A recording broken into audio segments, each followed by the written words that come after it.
Okay, so we want to do what is called a, so we have been discussing Banach spaces. So let's be a non-linear space, need not be a Banach space, non-linear space. Then X star is all those linear functionals phi from X to C, okay, and phi is bounded. All bounded linear functional, we call it the real space. Okay. We know this is a Banach space. Since complex numbers are complete, complete metric space, this is a Banach space, which we have already proved. So bounded linear operator taking values in a complete Banach, in a Banach space is this collection of all bounded linear operator taking values in a complete Banach space is a Banach space. Okay.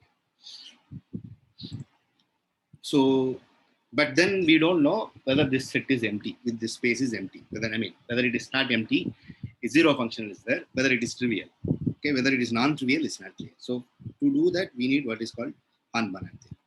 Okay. So this is the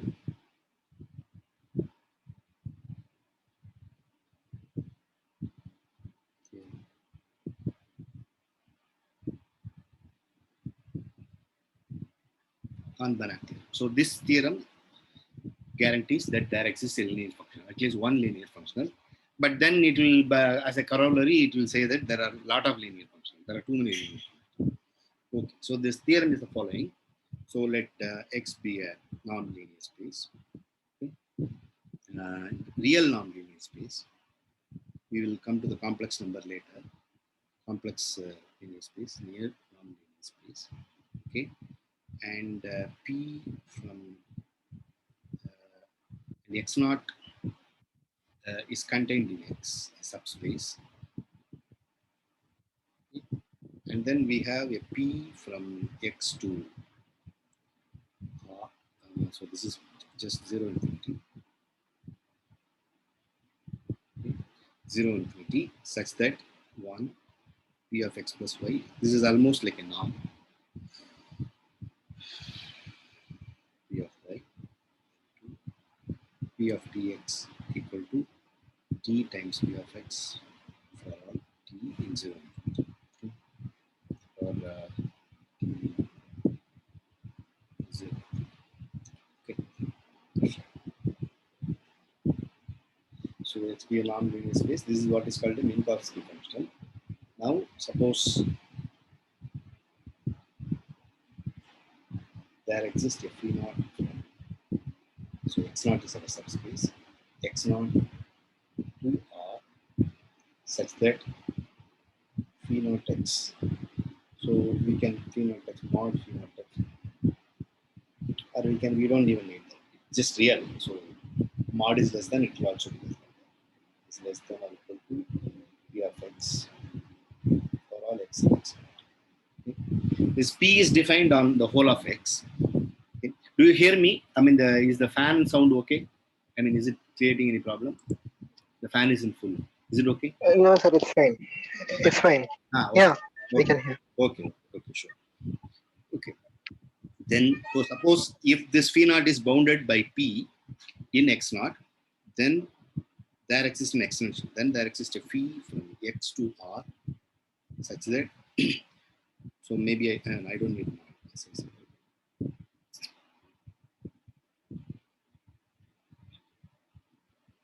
Phi of X.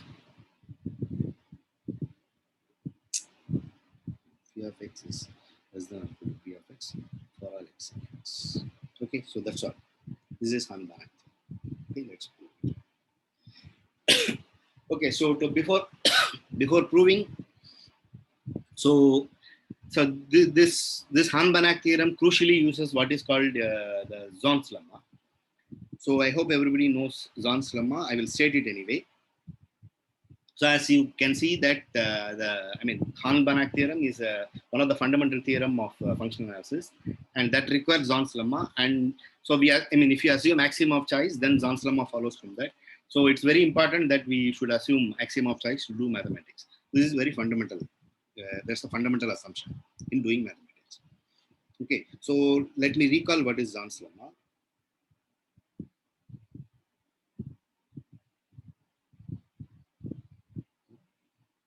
So suppose let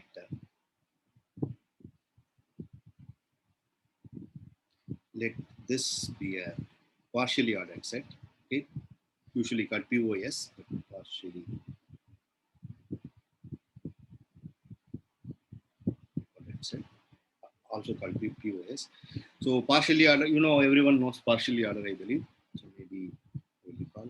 It just means if there is this relation between x and y. So x is always related to x, and if x is related to y like this, and y is related to, I mean, this is number one, this is two, y is less than or equal to x, this implies x equal to y. Then the third one is transitivity. If x is less than y is less than z, then this implies x is less than y. Okay, this is what is called a partial order. Okay, so you have a partially ordered set. Suppose every totally ordered set, totally ordered subset, say let's call it C, because it's usually called chain, so I am calling it C. C contained in rho has an upper bound. What does it mean by totally ordered set? Totally ordered means total order given any xy in C, either x is less than or equal to y, or y is, I mean, in general, any two elements need not be related by this partial order, but in this subset they are related. Either x is less than or equal to y, or y is less than or equal to x. Okay, this is what is called partial order, and has an upper bound in this. So what does it mean by upper bound? There exists a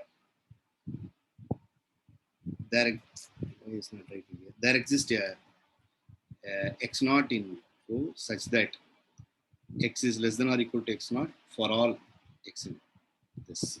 Okay, this is what is an upper bound. Okay, upper bound is just a supreme kind of thing exists. Okay, yeah, everything is less than that. So every totally ordered set has an upper bound. Then there exists a maximal element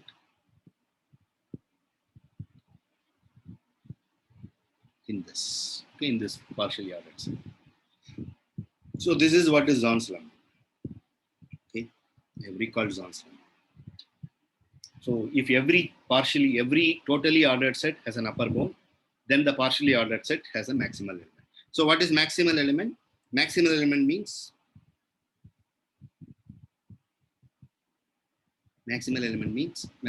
so I mean, maybe I will say x naught is maximal. Some z element of the is maximal if, suppose, if any x is greater than z, then x is greater than z. Okay, so this is different from upper bound. Maximal element is there does not exist anything which is greater than that. Okay, that is different from upper bound. Upper bound means everything is less than that. Everything is related to that, and everything is strictly less than that. So maximal element is there does not exist anything which is greater than that. Okay. Okay. So this is John's lemma, which I will not be proving. So this follows from maximum of choice. So this is a basic assumption. Okay. So every totally ordered set has a upper bound, then the partially ordered set has a maximum. So that is what we want to use. So this is our idea is this. We have a non-linear space and we have a subspace. We have a linear functional which is bounded by this P, which is defined on this X naught. Then we want to extend it. We consider all possible extent to different subspaces, define a partial order on that, then then John's lemma will assure that there is a maximal element, and we will show that that maximal element is exactly equal to the whole space X. And that is the, I mean, then there is the corresponding extension is the desired extension. Okay, so for this purpose, let rho be by this collection y phi. Okay, so I have said phi there, so let me use a different notation here. Phi, okay, where y is a subspace of X which contains X naught. phi is from y to r, and this is sorry, this is y to r, such that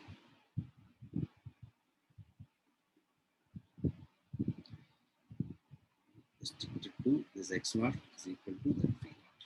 Okay, this is okay. So we have a collection. That collection, each element of that collection is a subspace and a linear functional, and that subspace contains x naught, and the linear functional, when restricted to that x naught, is phi naught. Okay, and the partial order is, we say any y1 phi1 is less than or equal to y2 phi2 if we have to use a different notation. So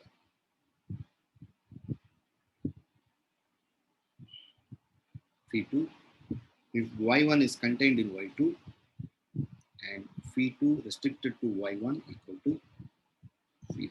Okay. Okay, so this is the partial order. You can easily check this is a partial order. You have to use the fact that all the condition. If you have two, if you have, of course, each is reflexive. Every element is less than or equal to that same element, and it's clear. If you have, you can check. Okay, check it's a partial order. Okay, it's clearly a partial order. You have to use all those conditions. Okay? So now we want to check that let yeah totals be a chain, a totally ordered set, subset of this. Okay, then we can define y equal to union of all those yi. Okay, yi is in C. Yi, so that yi phi is in C, and phi from y to r. So this is just the union, such that phi acting on any yi equal to that phi I. Okay, if yi is in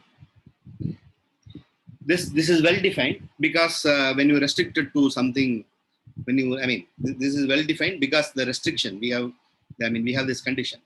If something is bigger, then something is, something is the intersection. This is a totally ordered set. Suppose something is in the intersection. Okay, then it is in both yi and yj. Then either yi should be contained in yj or yj should be contained in yi. So because of that, then one of the phi j is the restriction to, suppose yi is contained in yj, then phi j should be an extension of phi I. Okay, so because of that, this will be formed. So this is well defined. Okay, this is well defined. Okay, and this y phi is the upper bound. Is the upper bound. Is an upper bound. Okay, is the upper bound. That's okay, but let's say is an upper.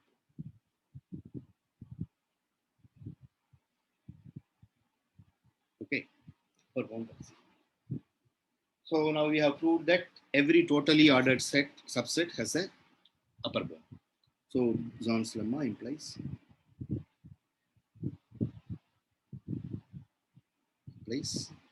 this rho has a, this p has a, script p has a maximal element. Let's call it y naught, maximum element y naught, and something. Okay. So now the claim is y naught is equal to x.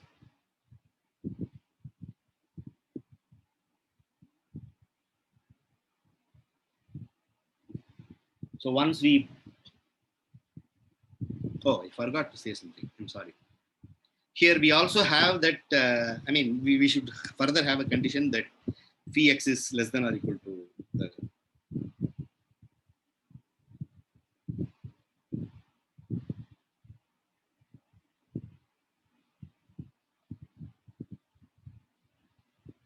that's okay. We should have a further condition like that. The same proof works. Okay, we should have that condition. Okay. Now we have got a phi naught. We have got a phi naught from y naught to r. Phi naught x is less than or equal to p of x. Okay, for all x in y naught. Okay. Now we want to show that this y naught. We only need to show this. We only need to our claim rather than the claim. We call it.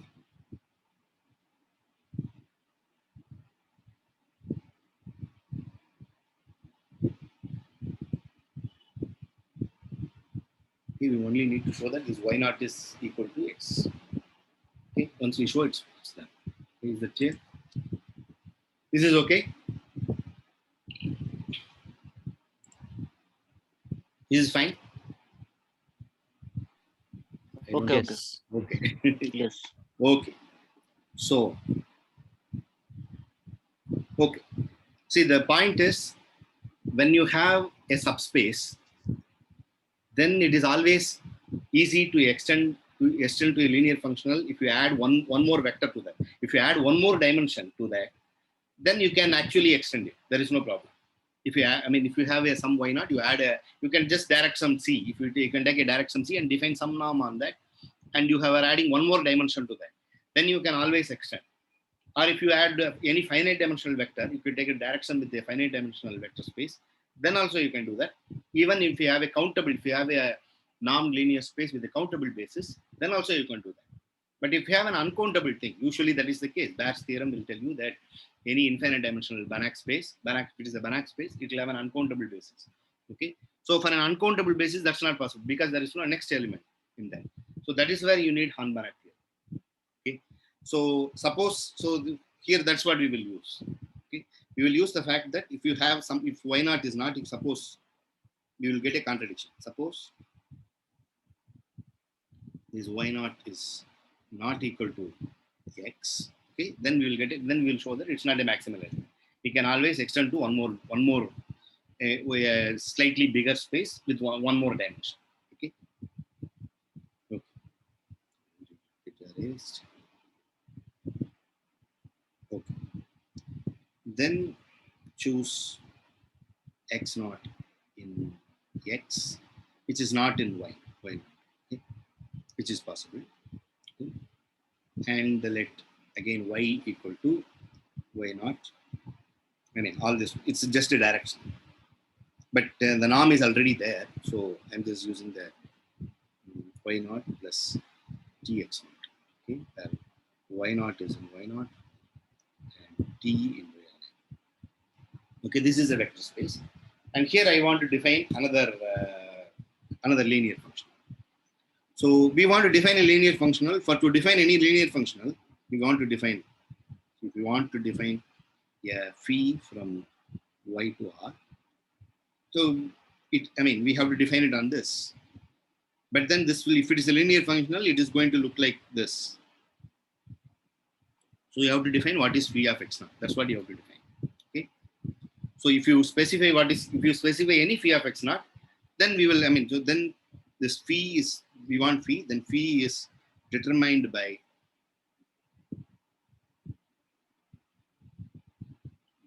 t naught equal to phi of x naught. Okay. So we have to just specify what is this phi of x naught. Okay. So once we specify phi of x naught, then we have that, this phi of x naught, then we are defining a new linear functional on that. But this linear functional has to satisfy that condition. It should be bounded by the Minkowski functional. So that's what we want to verify. So for that purpose, we will do the following. Okay, let so y1 comma y2 is in that y, which is y naught. Okay, then so we want to verify that we want to choose a t. We haven't chosen a t naught. If we choose any t naught, we can define a linear functional. So I'm saying that we can choose a t naught so that it is still bounded by that linear, bounded by the Minkowski function, the p. So then it is true that phi. So that is given by what is it? It's phi naught. Then this phi naught of y1 plus y2. So that is equal to xi of what is this? So this is less than or equal to this This is less than or equal to P of y1 plus y2. Okay, so that you can write it as P of y1 plus whatever that x naught. This is for all y1 y0 minus x naught plus y2. Okay, now this is by the triangle inequality which P satisfies P of y1 plus x naught plus P of y2 minus x naught. Okay, you can write it like this. But then, so this is equal to phi naught of y1 plus phi naught of y2. That's a linear function. Okay? This is only happen. I mean, this is only for y naught happening. So let us bring all y1 there. Let us bring all y2 here. Okay? So this implies phi naught of y1 minus p of y1 plus x naught is less than or equal to p of y2 minus x naught minus, this is phi naught. Sorry. This is phi naught of y2. Okay. Now y1, here we have only y1, here we have only y2. Okay. So we can take the infimum.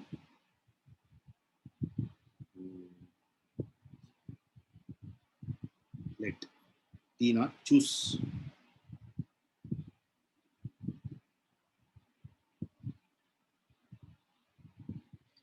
t naught, which is less than or equal to. So this is, we can take the infimum over all y1 in y0. Okay. y0 is what this case, no, y0. Okay. As whatever I have here, that's what I can have. It's greater than or equal to supremum over all those things. This comes here, this goes here. Okay. You choose the t naught between these two things. Okay. Okay. Now we want to prove the. Now we want to prove that. I mean, we have so now choose this t naught and define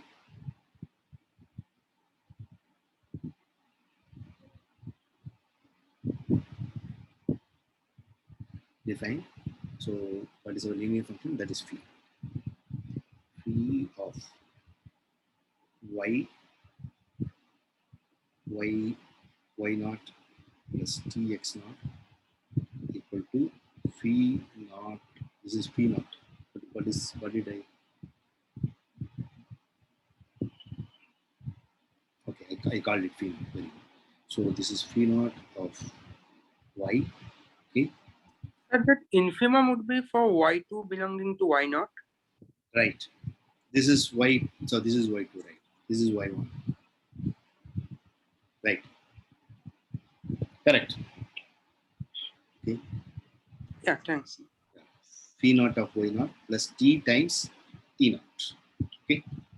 So any t naught will define a linear function. We have chosen this t naught and we have defined a new phi. Okay. This phi is from that whatever that y2. Okay. Now all we have to verify that this is dominated by that p, by that whatever that linear functional we have said. Okay. So that's what we want to show. So suppose, so we have two cases. I mean, we have two inequalities here. Okay, this t naught is less than this t naught is greater than this. We want to use those two inequalities. I mean, t naught is greater than whatever that expression for all y1, and t naught is less than this expression for all y2.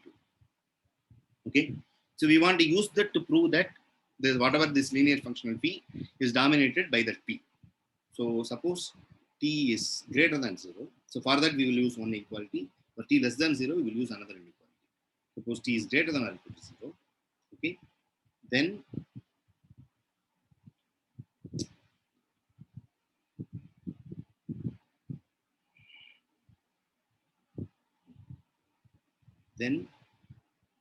p of y naught plus tx naught, okay, is equal to, by definition, this is equal to phi naught of y naught. This y naught is also, I mean, this is y naught, but it's varying. Okay, it's we can take it to be y1 or something. Phi of y naught plus. So what is our condition? This this is equal to phi of y naught plus t times t naught, right? This is then t times t naught. That's what we have. Okay. Then we have, so this is equal to, we can take the t naught out, okay, t out, because it's a real number. We can take this to be out, and phi naught of y naught by t plus t naught. Okay, we can write it like this. T is out, and we know that. So we want to use one of this condition. So we know this phi naught of y2. We have chosen our t naught here. So you are taking t greater than 0? Say it again. Yeah, t is not equal to 0. T is equal to 0. You are taking t greater than. T is strictly. Okay. So we have this condition. This condition imply that phi of y1 plus x naught. Phi of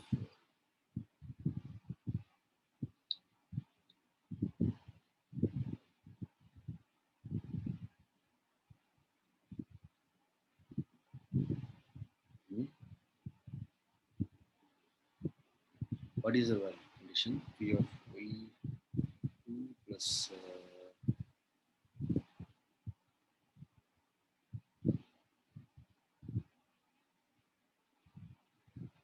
what is this condition? We want to take this phi of y2 the other side. Okay. So phi of, so this is our y2. Okay. This is my y2, and that plus t naught, tx naught. That's what I have, t naught. So this is less than or equal to, here I have less than or equal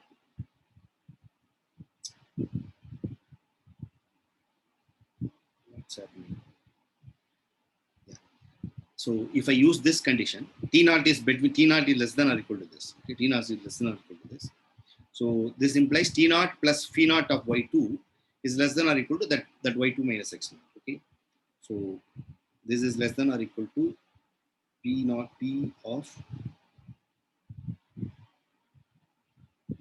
this is my y2. Okay, y naught by t plus t naught. Now t is positive, so you can take it inside. That is equal to p of y naught plus tt. Okay. So which is same as p of, I mean, that's what we want. We haven't chosen it. That's what we want. So we have proved that this is dominated by the Minkowski function when t is greater than 0. Okay. We will use the other one for the less than or equal to 0. So now suppose t is less than 0, t equal to 0 is fine. There is no problem. Then it is in y naught. There is nothing to do. Okay, I mean, we are assuming that that's dominated by that. So for less than this, then phi of y naught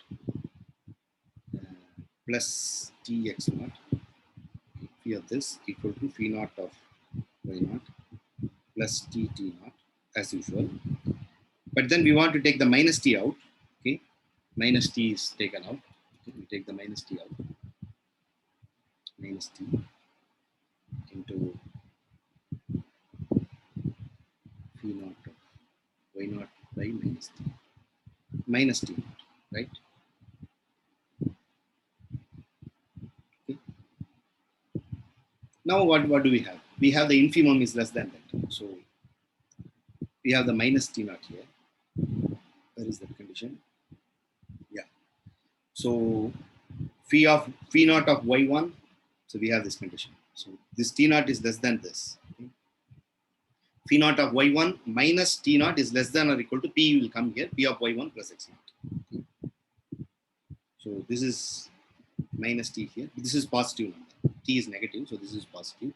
So phi naught of y naught minus t minus t. Okay. So that is equal to, I mean, sorry, here it is p. By that inequality, it's greater than that supremum. Okay, greater than, yeah, greater than that supremum. This is equal to p of y naught plus t.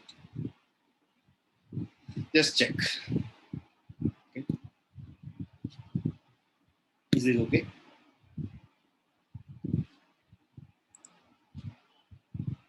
Is this fine? Yes. Okay. We have some inequality. We have chosen a t naught so that it's less than this for all y2 in y naught, and it's greater than this for all y1 in y naught. And we have just used it and then got it. Okay. Just carefully. Okay. So this implies this is a whatever according to the partial order. This is phi, no? But if phi is greater than or equal to that y not phi contradicts y phi is a maximal element. Is maximal. So Banach theorem is true. Okay. So how much time I have? 5:33. Okay. So we have only proved for real linear functional. Now we want to prove for a complex linear functional. Okay, so this is complex version. Banach theorem, complex version. We have proved that if you have any real linear functional, then that can be extended. See, we are using something called a Minkowski functional because there are other versions of Banach theorem.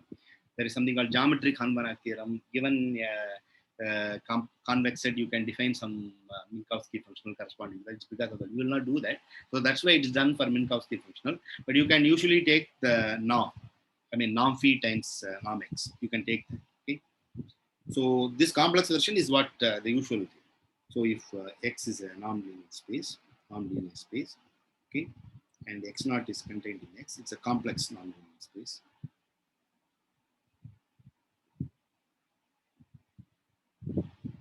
C, and x naught contained in this is a subspace. Okay. And phi naught from x naught to x is a bounded linear functional, or it is an x naught star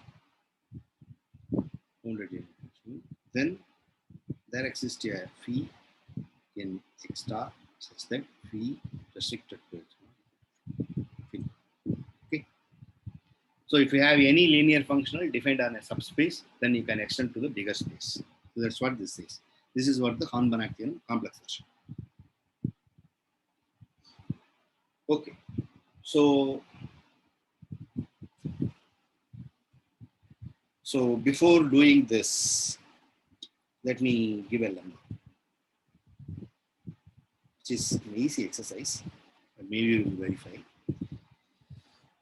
If phi from x is non-linear space over C, okay, then phi from x to C linear functional. Define phi naught from x to C. What's the difference? I am calling everything as phi. I'm not. I don't know all this Greek letter. I will call. I mean, this has different phonetics. I know, but so if we have this, okay, by this is to R. So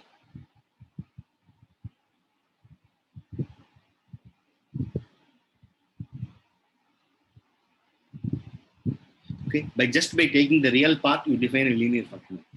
But the point is that real linear function determines the complex linear function. That's the point. Okay, then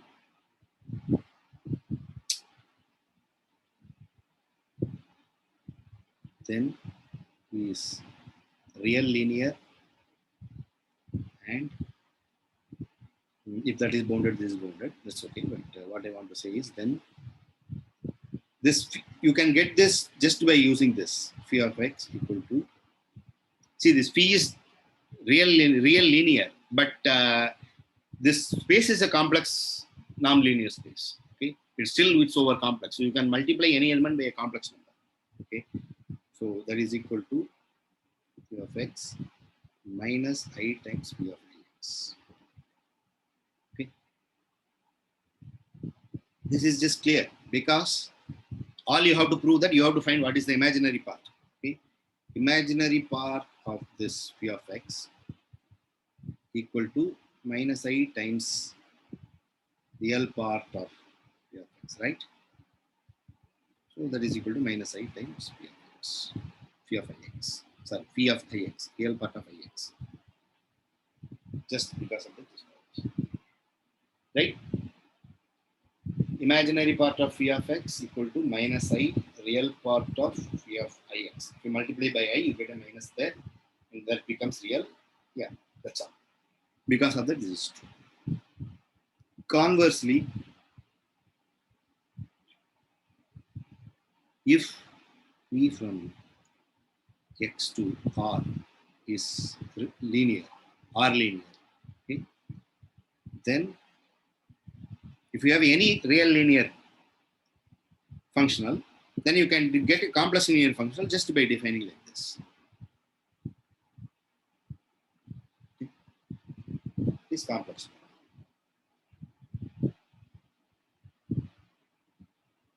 You just directly verify it. Okay, exercise. It's clear. You have to get a complex number. You insert the complex number. Write to the alpha as alpha 1 plus I alpha 2. Then you write it. Use the fact that phi is real, and you take it out and you get it. Okay, it's kind of problem. So this is the lemma, and the proof of the lemma is given. Where are you going to use this lemma? Okay. Okay. Now the proof of Hahn-Banach theorem. So we are given a phi naught from x naught to this. Okay. Phi naught from x naught to c. Okay. Then define naught from x naught to r by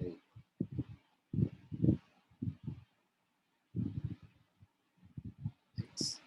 So this is real linear, and phi naught x is less than or equal to is real. Norm phi naught. You don't have to write norm phi naught. I mean, this is anyway. Then mod phi naught x is less than or equal to mod phi naught x. Okay, if you wish. Okay. So phi naught also satisfies this norm boundedness inequality. Okay. So this is a Minkowski function. Okay.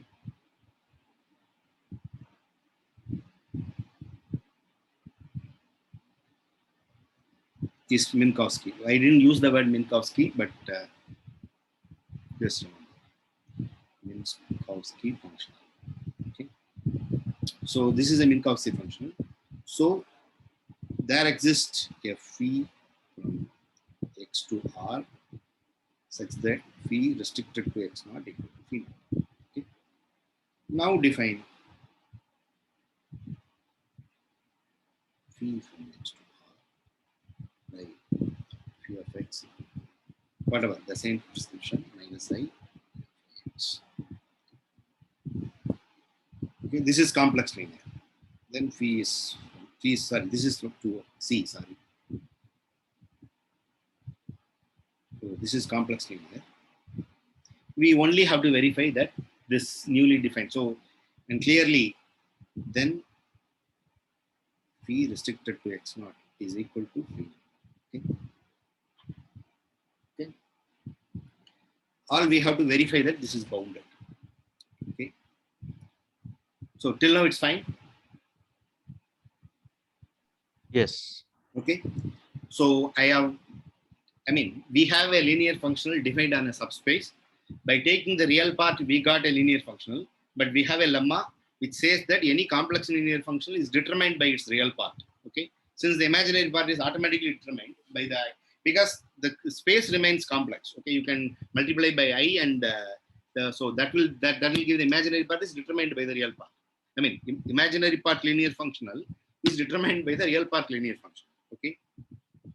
So because of that, any complex linear function is actually determined by a real linear functional.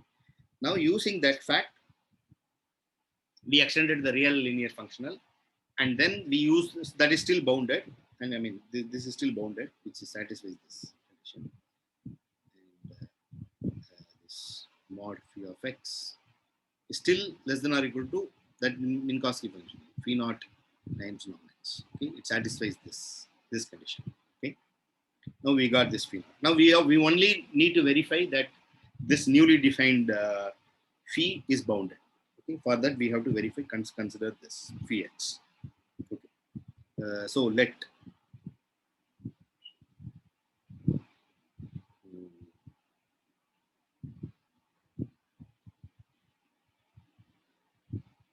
phi x equal to mod phi x. Every complex, this is a complex number, everything will look like this, e power I theta. Okay, for some theta. theta it will be a real number. Okay, and it's from 0 to 2 pi.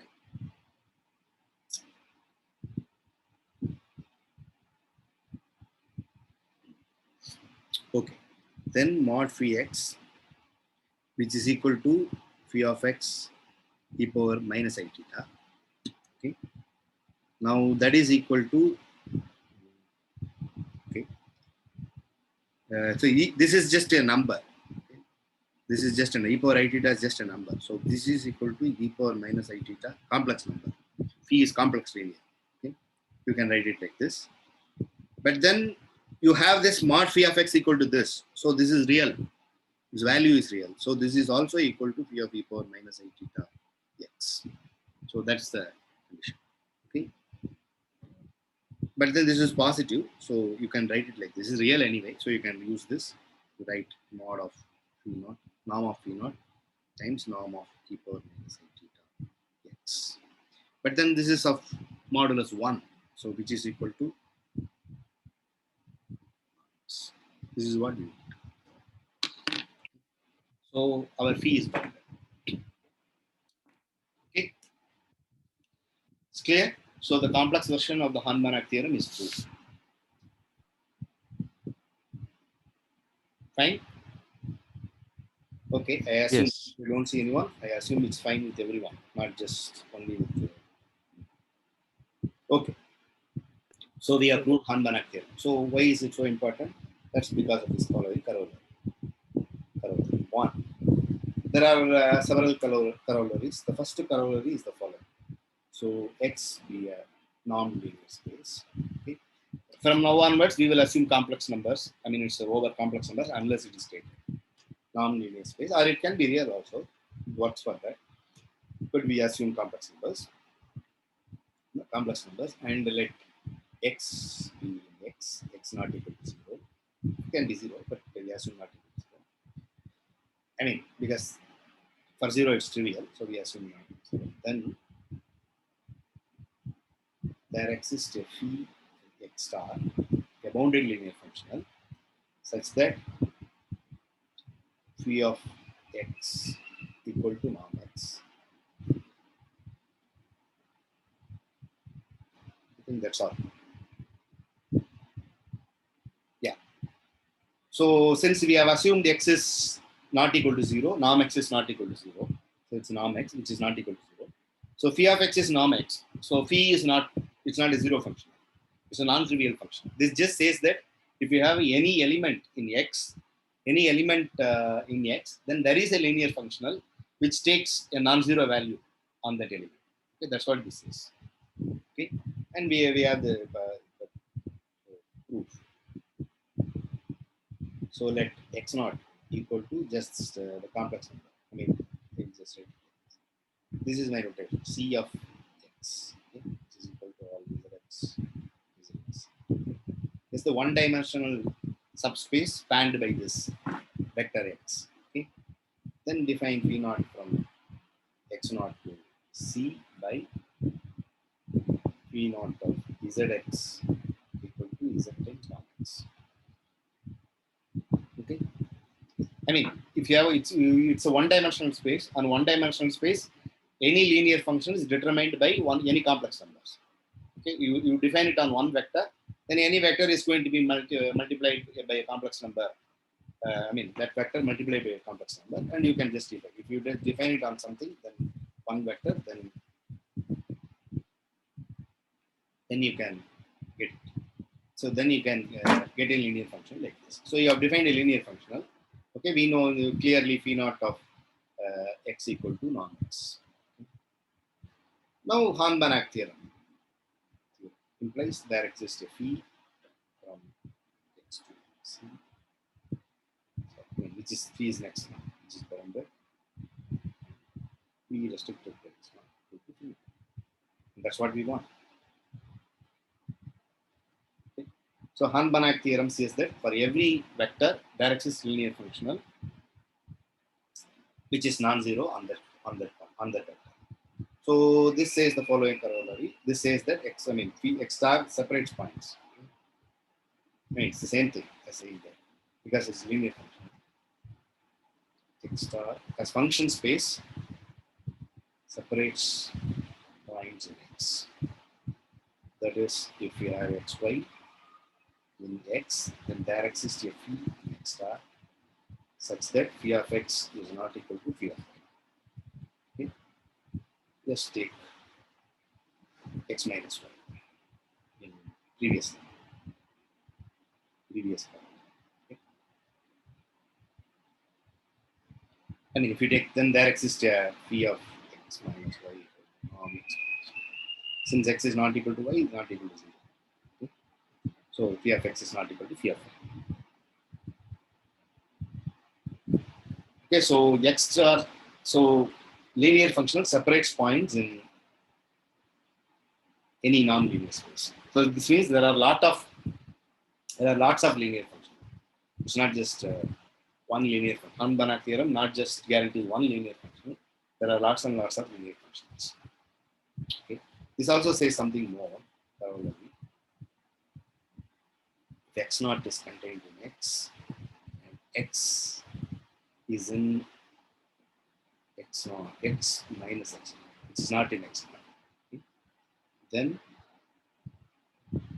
there exists a phi from X to C such that phi of X is not equal to 0, phi restricted to X naught equal to 0.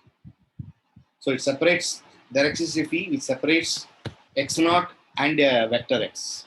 Okay. Proof is just you take the quotient space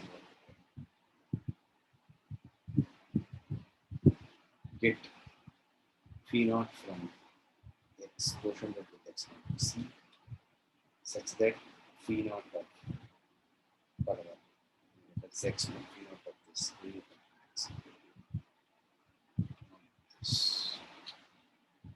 then you bring it back, then define phi of X equal to, this satisfies phi of any X naught equal to 0 for all X naught. Okay. So that's our Banach theorem. That's all Banach theorem is about. There are other versions about geometry, I mean, how it separates convex set and the subspace and all those things. But let us not do all those things. So next I want to do closed graph theorem, open mapping theorem, closed graph theorem, and uniform boundary principle. These three things, which are actually in the next semester, but I would prefer to do it. Let me check. But for that, someone should do Barre's category theorem. So we have done it in my analysis course. I'm sure most people would have seen it, but somebody let us just do it. So after that, maybe I will assume that and do it in the next class. Okay. Now let us stop here. But we have time. Let's stop. So you can ask. Any questions? So in the statement of the Banach theorem, Hmm. we had that we should have that the extended bounded linear functional should have the same norm, right? Like there exists an extension with the same That is norm. clear, no? Because the norm is less than or equal to the original norm, and the norm is attained in the subspace itself. See, when you want to prove that something has norm equal to some number, first you prove the norm inequality for that number. Then you prove that the norm is attained. The norm is attained in the subspace itself. So when you go to a bigger space, the norm will only increase, right? Yes. So we have shown that it is bounded by that norm. So it will have the same norm. That inequality shows that it has the same norm. Yeah. The norm is exactly equal to phi. It says that the norm is less than or equal to that phi naught. Okay. Norm will increase anyway, but it says it's less than or equal to phi naught. So it is equal to phi naught. Okay. In fact, this also says you have the following. Suppose X is contained in Y. Usually for a function space, what you will say is functions on, see, what will you say? If you have any function on Y, then you can restrict to a function on X and you get a continuous function. If you have a continuous function on Y, Okay, then you can restrict to a continuous function on x. So you will usually think that c of y is contained in c of x, right? As functions. But then Yeah. you want to have the norm also. So if you Hahn-Banach theorem says that actually what we have, we will identify Banach space only if there is an isometry between them. So Hahn-Banach theorem says that x naught x star is contained in y star. That's because if you have anything here, then you can have an extension, which is you can identify with that, which has the same norm. Okay? So that's what this says. Hahn-Banach theorem says. So in fact, we have that x star equals y star. External, no, certainly not. Certainly it will not be the case. Norm will not be equal if you restrict, no? We would Okay. Yes. we will identify Banach spaces only if there is an isometry. Norm should also be present. Okay. Yeah. So norm can be zero if you restrict. When you restrict to something, norm can even be zero. So we have something. We have a subspace. Then there is a non-zero functional which takes the value zero. So norm cannot be equal. So that the star cannot be equal. Okay. Okay. Okay. So that's all. I'll stop here. Sir, will you be doing things like Rees lemma and local compactness, etc.? Of course. We will do what local compactness. Yeah, I Reason- mean, Banach space is locally compact if and yeah. I mean, Rees lemma and this corollaries. So I mean, What is so the there are compactness? actually many Rees lemmas. Like I mean, I was talking about the one concerning with Banach spaces and finite dimensional if and only if locally compact that thing. But that is clear, no? That's we have already used, no? Heine-Borel theorem we use, which says that any finite dimensional Banach space, if it is locally compact, finite dimensional Banach spaces are locally compact. That is clear. They are No, but I am talking about the opposite inclusion. That opposite. is, It's very easy. You just take a basis and then, I mean, for Hilbert space, it's clear. yeah, but I was talking about Banach spaces. I think like the proof uses something called a Rees lemma or something as small technical lemma.